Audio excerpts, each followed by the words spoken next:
One of the questions came up asking about Adolf Menzel. Now, a lot of people don't, even though there's a big influence today on sort of a realism academy people, not a lot of people are that familiar with Menzel. Menzel was actually an impressionist, same time as all the other impressionists. Degas actually did some copies after Menzel. Now, these drawings here were taking, and I did these from imagination this morning. And I was sort of taking and showing, talking about Menzel. Menzel was really noted for his use of textures and capturing sort of a subjective quality. But as an impressionist, then he was really, first of all, he was academy trained, and he had a fantastic sense of values. Menzel would take and capture the moment. And that was part of the whole impressionist thing, capturing everyday people doing real things. And that's what he did. He was an inveterate sketcher.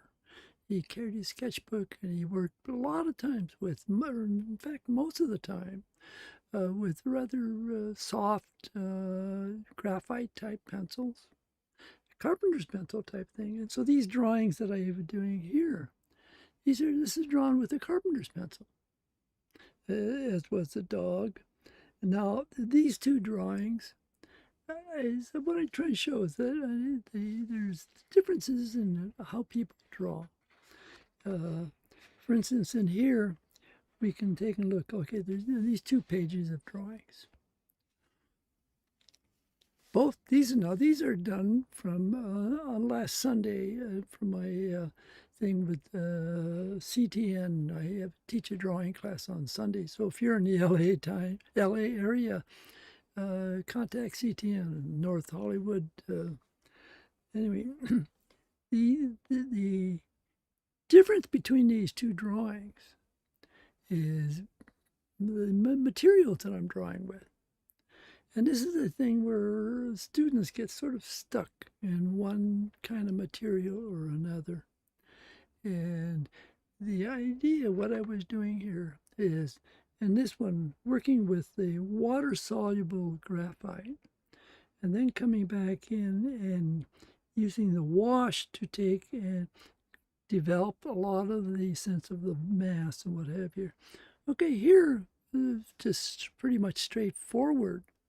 Each one of these poses was the same length of time.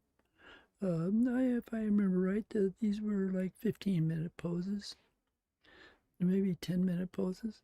But the one, it's so the standard type of thing. But the realism that comes through in here is partially the materials. So let me show you a little idea. The idea here is how you can create a certain look just by the materials themselves. It's like another thing I did this morning. Let me show you this really fast. I did comic books many years ago, but how do you draw? How do you draw with a brush? Well, okay. This is demonstrating and drawing from imagination, how you take and work with a brush. So the materials themselves can give you a really dramatic, different look. And yet the drawing is very similar. There's hardly any difference in the way I go about it. So, in other words, the idea is that when you're taking, and I'm going to, let's see if I can get this where you can see it clearly. I'll draw this a little bit larger. Okay, I was drawing this bearded guy, and then I look at his wife, her girlfriend, and the dog. Now, these are all from imagination. So maybe I can take and carry this guy through here, or take somebody else here. And the idea is, now this is a water-soluble graphite. It's a 6B, so it's fairly soft. Often, for doing this, I would use a 8B. but being able to take and put things down. Now I'm putting these down with the idea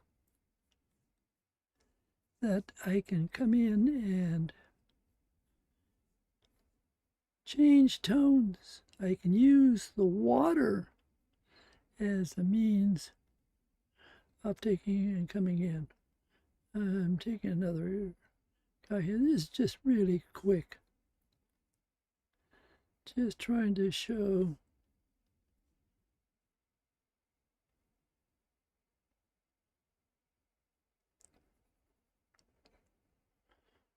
how I can extend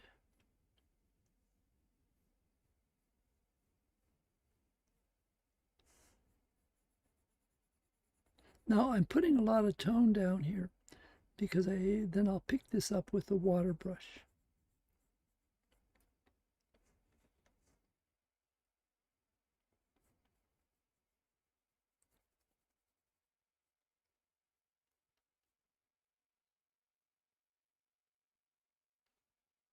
Now, this is the water brush. I use as a Faber-Castell water brush.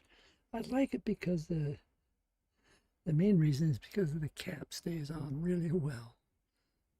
Now, so now you can see, oh, it's like painting. I'm coming in thinking of mass.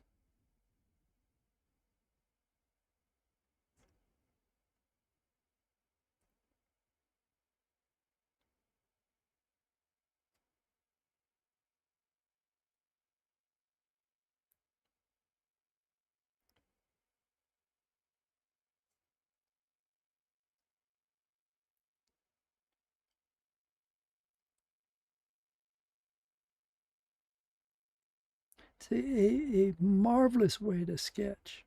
And when I'm skimming, I'm going to be in Belgium and Brussels and Brugge in September.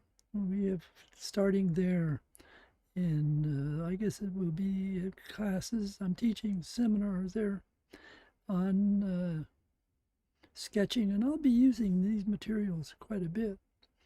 I use other materials I use when I'm sketching are, see, I think I have one in my pocket here. Oh, they're both here.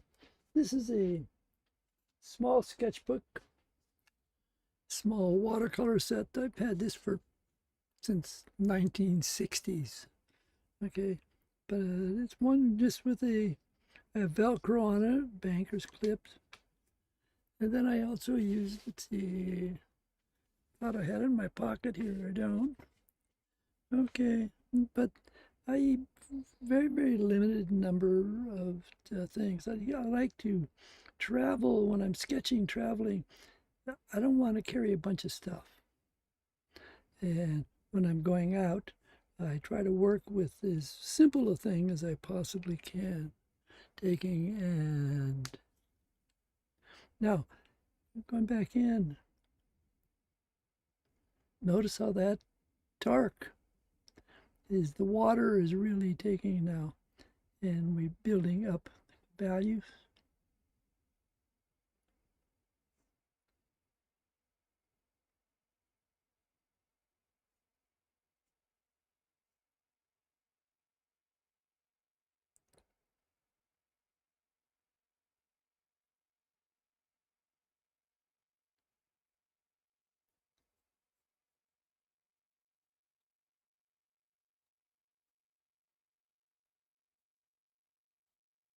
Like I said, this is one of my favorite materials right here. Taking and I work in several different sketchbook sizes. So this, a really tiny one, and then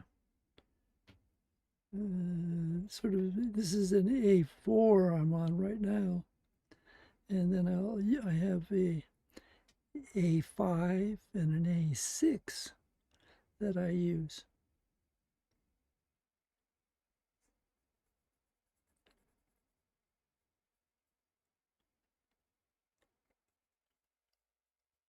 So My regular classes start in October, so it's actually time to start signing up in vilppuacademy.com.